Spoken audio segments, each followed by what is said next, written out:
Channel पर हम 60 लाख छात्रों को पढ़ाते हैं। वर्तमान में मैं अपने ग्राम पंचायत का मुखिया भी हूं।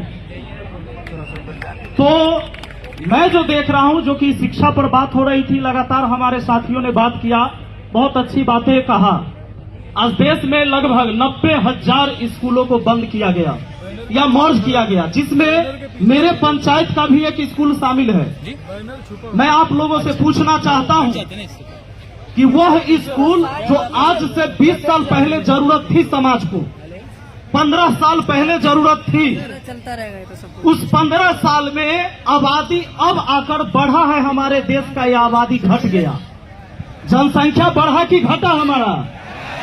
जब जनसंख्या बढ़ा, हर चीज की आवश्यकता हुई, स्कूल की आवश्यकता कैसे घटने लगी? बाबा साहेब ने कहा कि संगठित रहो, शिक्षित रहो। बाबा साहेब ने कहा कि जब तक तुम शिक्षित नहीं होगे, कैसे तुम्हें पता चलेगा कि तुम्हारा अधिकार छीन कौन रहा है और तुम्हें अधिकार दे कौन रहा है?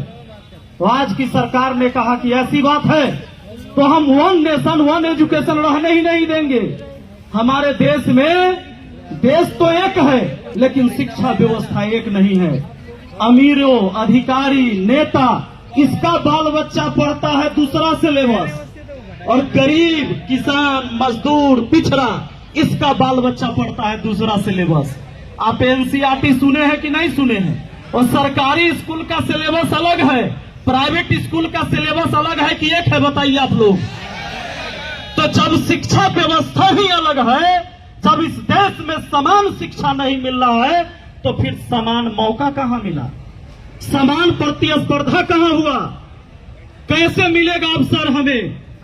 आज जो भी बच्चे नीट की तैयारी करते, जिनको डॉक्टर बनना है, भाई इंजीनियर बनना है, किसी को यूपीएससी निकालना है, किसी को बीपीएससी निकालना है, बच्चे तैयारी करते हैं, ग्रेजुएट तो हो जाते हैं, लेकिन जब वो अपने प्रतियोगी परीक्षा में बैठते हैं तो उन्होंने जो ग्रेजुएशन तक अपनी पढ़ाई करी, उसमें से मुश्किल से 15 से 20% उस सिलेबस से प्रश्न पूछे जाते हैं। बाकी एनसीईआरटी का होता है, जो सीबीएसई बोर्ड में पढ़ाया जाता है। तो गरीब के बच्चे तो सरकारी स्कूल में पढ़ते हैं, वो तो एनसीईआरटी पढ़े नहीं।